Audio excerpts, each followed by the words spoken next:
5ನೇ ಅಧ್ಯಾಯ 14ನೇ ಶ್ಲೋಕ. ನ ಕರ್ತೃತ್ವಂ ನ ಕರ್ಮಾಣಿ ಲೋಕಸ್ಯ ಸೃಜತಿ ಪ್ರಭುಃ ನ ಕರ್ಮ ಫಲ ಸಂಯೋಗಂ ಸ್ವಭಾವಸ್ತು ಪ್ರವರ್ತತೆ. ನ ಕರ್ತೃತ್ವಂ ನ ಕರ್ಮಾಣಿ ಲೋಕಸ್ಯ ಸೃಜತಿ ಪ್ರಭುಃ ನ ಕರ್ಮ ಫಲ ಸಂಯೋಗಂ ಸ್ವಭಾವಃ ತು ಪ್ರವರ್ತತೆ. ಅಂದ್ರೆ ಈ ಶ್ಲೋಕದಲ್ಲಿ ಮುಖ್ಯವಾಗಿ ಎಲ್ಲದರ ನಿಯಾಮಕ ಭಗವಂತ ಅನ್ನೋದನ್ನ ಕೃಷ್ಣ ಸ್ಪಷ್ಟಪಡಿಸ್ತಾ ಇದ್ದಾನೆ. ಕರ್ತೃ ಅಂದ್ರೆ ಏನು ಅಂತ ನೋಡೋಣ. ಕರ್ತೃ ಅಂತ ಹೇಳಿದ್ರೆ ಯಾರು ಕ್ರಿಯೆಯನ್ನ ಮಾಡ್ತಾನೋ ಅವನು ಕರ್ತೃ. ಅಡಿಗೆ ಮಾಡುವವನು ಪಾಕಕರ್ತೃ, ಹಾಡು ಹೇಳುವವನು ಗಾನಕರ್ತೃ. ಹೀಗೆ ಆಯಾಯ ಕೆಲಸವನ್ನ ಮಾಡತಕ್ಕಂಥ ವ್ಯಕ್ತಿ ಇದ್ದಾನಲ್ಲ ಅವನು ಕರ್ತೃ. ಆ ಕರ್ತೃತ್ವ ಎಂಬುವಂಥದ್ದು, ಮಾಡುವಿಕೆ ಎಂಬುವಂಥದ್ದು ನಾನು ಮಾಡದೆ ಅಂತ ನಾವು ಅನ್ಕೊಂತೀವಿ. ಆದರೆ ನಮ್ಮಲ್ಲಿ ಯಾವುದೇ ಒಂದು ಕ್ರಿಯೆಯನ್ನ ಮಾಡುವಂತಹ ಸಹಜವಾದ ಒಂದು ಸ್ವಾತಂತ್ರ್ಯ ಅದಿಲ್ಲ. ಭಗವಂತ ನಮಗೆ ಸ್ವಾತಂತ್ರ್ಯವನ್ನ ಕೊಟ್ಟು ನಮ್ಮ ಮೂಲಕ ಈಗ ಮಗು ನಡೆಯೋದು ಅಂತೀವಿ. ಮಗು ನಡೆಯತ್ತ ತಂದೆ ತಾಯಿಂದರು ಕೈ ಹಿಡಿದು ನಡೆಸಿದ್ರೆ ನಡೆಯುತ್ತೆ. ಅವ್ರ ಕೈ ಬಿಟ್ರೆ ಅಲ್ಲೇ ಬಿದ್ದು ಬಿಡುತ್ತೆ. ಅಲ್ಲ, ಪುಟ್ಟ ಮಗು ಇನ್ನು ನಡಿಲಿಕ್ಕೆ ಕಲಿಯದಂತ ಮಗು, ಸುಮಾರು 1 ವರ್ಷದ ಮಗು ಆಗಷ್ಟೇ ಅಂಬೆಕಾಲು ಹಿಡಿದು ಎದ್ದು ನಿಂತಿದೆ. ಗೋಡೆ ಹಿಡಿದು ನಿಲ್ಲಿಕ್ಕೆ ಪ್ರಾರಂಭ ಮಾಡಿರ್ತಕ್ಕಂಥ ಮಗುವನ್ನ ಆ ಕಡೆ ಒಂದು ಈ ಕಡೆ ಒಂದು ಕೈ ಹಿಡ್ಕೊಂಡು ತಂದೆ ತಾಯಿ ನಡೆಸ್ಕೊಂಡು ಹೋಗ್ತಾರೆ. ಮಗು ನಡೀತು ಅಂತೀವಿ. ಮಗು ನಡೆಯತ್ತ? ನಿಜವಾಗಿ ತಂದೆ ತಾಯಿಯಂದರು ಕೈ ಹಿಡಿದು ಆ ಮಗುವಿನ ಜೊತೆ ಹೆಜ್ಜೆ ಹಾಕಿದ್ದಕ್ಕೆ ಆ ಮಗು ಹೆಜ್ಜೆ ಮುಂದೆ ಹೋಗ್ತಾ ಇದೆ.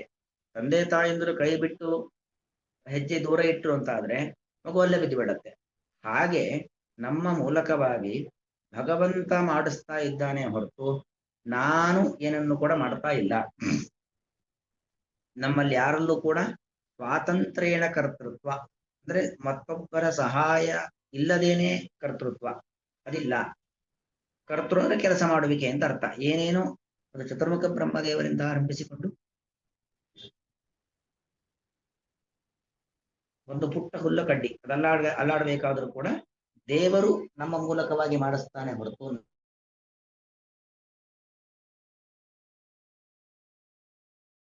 ನ ಕರ್ತೃತ್ವಂ. ಅಷ್ಟು ಮಾತ್ರ ಅಲ್ಲ, ನ ಕರ್ಮಾಣಿ. ಕರ್ಮ ಅಂದ್ರೆ ಕ್ರಿಯೆಗಳು. ಯಾವುದೇ ಕರ್ಮಗಳನ್ನು ಕೂಡ ನಾವು ಮಾಡ್ಲಿಕ್ಕೆ ಸಾಧ್ಯವಿಲ್ಲ. ಅಷ್ಟು ಮಾತ್ರ ಅಲ್ಲ, ನ ಕರ್ಮ ಫಲ ಸಂಯೋಗ. ಯಾವುದೋ ಒಂದು ಕೆಲಸ ಮಾಡ್ತೀವಿ, ಆ ಕೆಲಸದ ಫಲ ಬರುತ್ತೆ. ಒಳ್ಳೆ ಫಲ, ಕೆಟ್ಟ ಫಲ, ಅಥವಾ ಪುಣ್ಯ ಪಾಪ ಸುಖ ದುಃಖ ಇವೆಲ್ಲ ನಮಗೆ ಆಗತ್ತಲ್ಲ. ಕರ್ಮದಿಂದ ಉಂಟಾಗುವಂತ ಫಲ, ಅದರ ಸಂಪರ್ಕ ನಮಗಾಗತ್ತೆ. ಕರ್ಮದ ಫಲದ ಸಂಪರ್ಕ ಅಂದ್ರೆ ನಾವು ಬಯಸಿದ್ದು ನಮಗೆ ಸಿಗುವಂಥದ್ದು, ಅಥವಾ ನಾವು ಬಯಸದೇ ಇದ್ದದ್ದು ನಮಗೆ ಬರುವಂಥದ್ದು, ಅಥವಾ ಮಾಡುವಂತ ಕರ್ಮ ಅದರ ಕೆಲಸ ಅದರಿಂದ ಪುಣ್ಯ ಬರುವಂಥದ್ದು, ಅಥವಾ ಮಾಡುವಂತ ಕೆಲಸದಿಂದ ನಮಗೆ ಪಾಪ ಬರುವಂಥದ್ದು, ಇಂಥದ್ದೆಲ್ಲ ಆಗತ್ತೆ. ಈ ಪುಣ್ಯ ಪಾಪ ಬರುವಂಥದ್ದು, ಅಥವಾ ಪುಣ್ಯ ಪಾಪಗಳಿಂದ ನಮಗೆ ಪುಣ್ಯದಿಂದ ಸ್ವರ್ಗ ಸಿಗುವಂಥದ್ದು, ಪಾಪದಿಂದ ನರಕ ಸಿಗುವಂಥದ್ದು, ಇದ್ಯಾವುದೂ ಕೂಡ ನಾವಾಗಿ ಸೃಷ್ಟಿ ಮಾಡಿಕೊಳ್ಳುವಂಥದ್ದಲ್ಲ. ಆ ಕರ್ಮದ ಫಲ ಇದೆಲ್ಲವನ್ನು ಕೂಡ ಭಗವಂತನೇ ನಮ್ಮ ಕರ್ಮಕ್ಕೆ ಅನುಗುಣವಾಗಿ, ನಮ್ಮ ಕ್ರಿಯೆಗೆ ಅನುಗುಣವಾಗಿ ಆ ಪುಣ್ಯ ಪಾಪವನ್ನ ಕೊಡ್ತಕ್ಕಂಥವನು. ಅದಕ್ಕೆ ಕೃಷ್ಣ ಹೇಳಿದ್ದು, ಕರ್ಮಣ್ಣೇ ಬಾಧಿಕಾರಸ್ಥೆ ಮಾಫಲೇಶು ಕದಾಚನ. ನಾವು ಭಗವಂತನ ಅನುಗ್ರಹದಿಂದಾಗಿ ನಮ್ಮ ಪಾಲಿನ ಕರ್ಮಗಳನ್ನು ಮಾಡುವುದಷ್ಟೇ ಹೊರತಾಗಿ ಮತ್ತೇನು ಮಾಡ್ಲಿಕ್ಕಾಗೋದಿಲ್ಲ. ನಾವು ದೇವರ ಅನುಗ್ರಹ ಇಲ್ಲದೆ ಏನನ್ನು ಮಾಡ್ಲಿಕ್ಕಾಗೋದಿಲ್ಲ. ದೇವರ ಅನುಗ್ರಹದಿಂದಲೇ ಮಾಡೋದು. ಅಷ್ಟು ಮಾತ್ರವಲ್ಲದೇನೆ ನಾವು ಆ ಫಲವನ್ನ ಇಂಥದ್ದೇ ಬೇಕು ಅಂತ ಬಯಸಿದ ಕೂಡಲೇ ನಮಗಂತ ಸಿಗೋದಿಲ್ಲ. ಇಂಥದ್ದು ಬೇಕು ಅಂತ ಬಯಸಿದ ಕೂಡಲೇ ನಮಗದು ಸಿಗೋದು ಇಲ್ಲ. ದೇವರ ಇಚ್ಛೆಯಂತೆ ನಮಗೆ ಏನೇ ದೊರಕತ್ತೆ ಹೊರತಾಗಿ ನಮ್ಮ ಮನಸ್ಸಿನ ಭಾವನೆಗೆ ಅನುಗುಣವಾಗಿ ಎಲ್ಲವೂ ಕೂಡ ಸಿಗತ್ತೆ ಅಂತ ಹೇಳಿ ಬರೋದಿಲ್ಲ.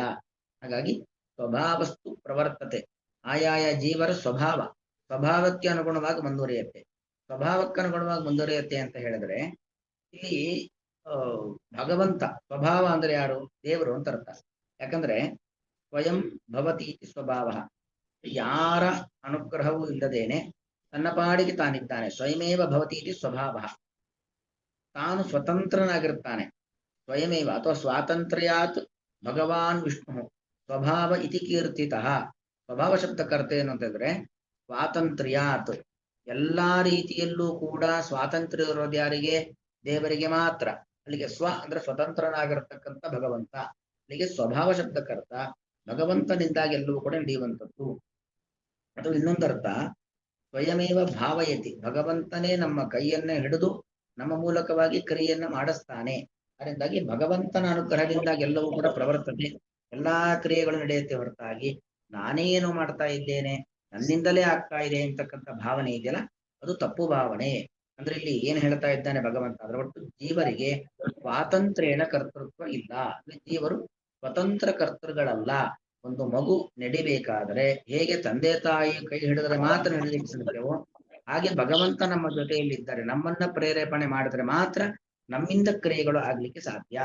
ವಸ್ತುತಃ ನಾವೇ ಕರ್ತೃಗಳು ಅಂತ ಅನ್ಸತ್ತೆ. ಉದಾಹರಣೆ ನೋಡಿ, ಒಬ್ಬ ರಾಜನ ಆಸ್ಥಾನದಲ್ಲಿ ಅವನ ಹೆಂಡತಿ, ಮಕ್ಕಳು ಎಲ್ಲರೂ ಕೂಡ ಇದ್ದಾರೆ. 16 ಜನ ಮಕ್ಕಳಿದ್ದಾರೆ. ಎಲ್ಲರೂ ಕೂಡ ರಾಜ ವೈಭವವನ್ನು ಅನುಭವಿಸ್ತಾ ಇದ್ದಾರೆ.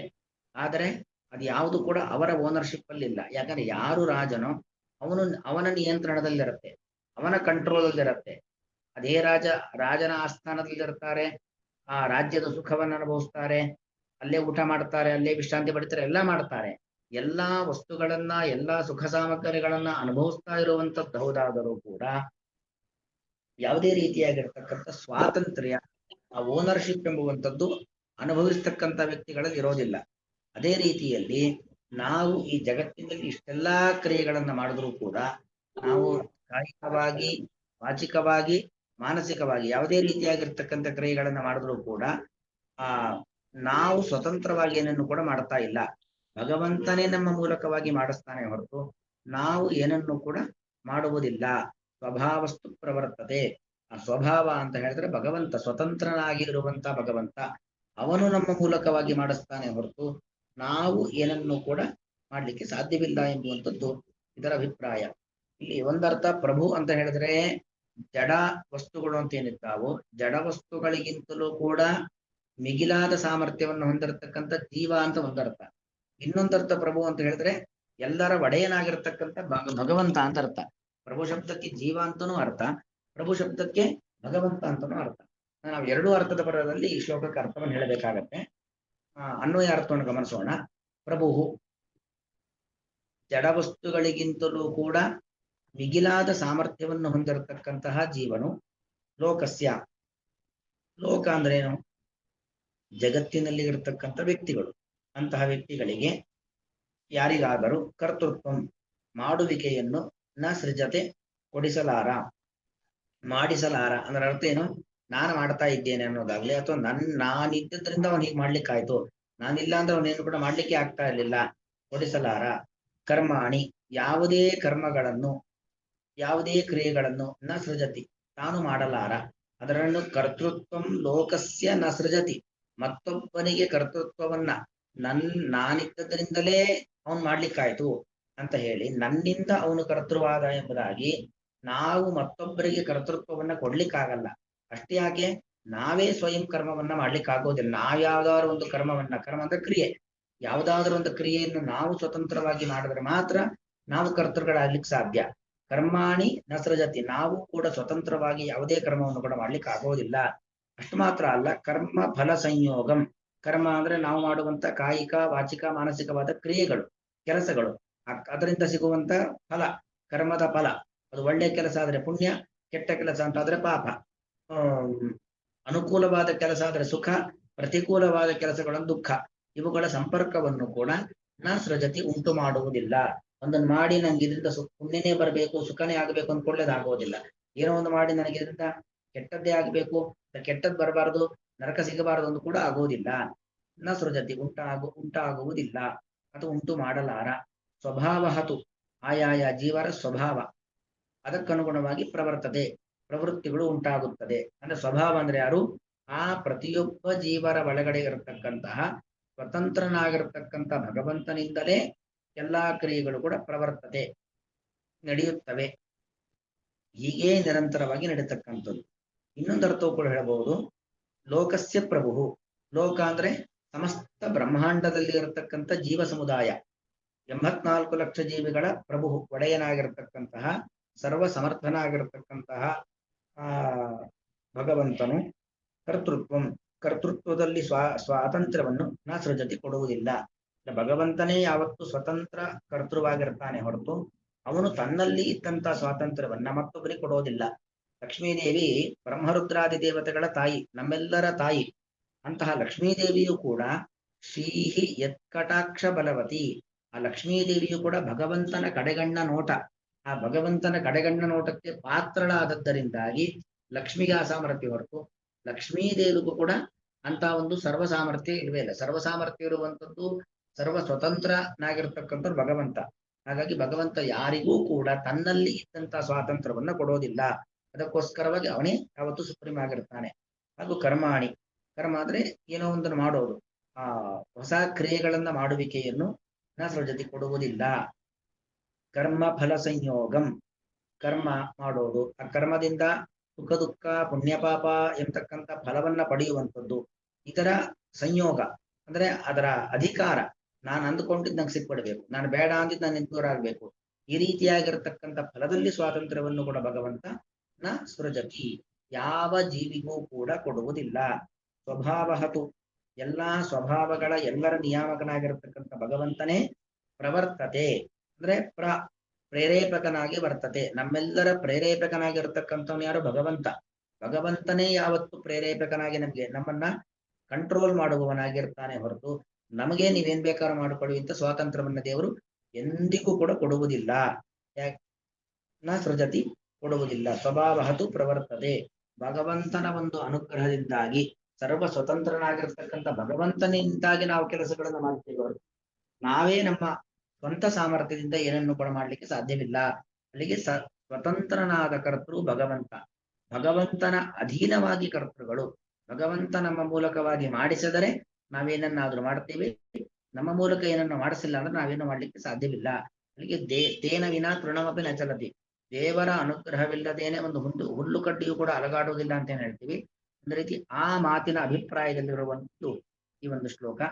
ನ ಕರ್ತೃತ್ವಂ ನ ಕರ್ಮಾಣಿ ಲೋಕಸ್ಯ ಸೃಜತಿ ಪ್ರಭು, ನ ಕರ್ಮ ಫಲ ಸಂಯೋಗಂ ಸ್ವಭಾವಸ್ತು ಪ್ರವರ್ತತೆ. ಶ್ರೀಕೃಷ್ಣ.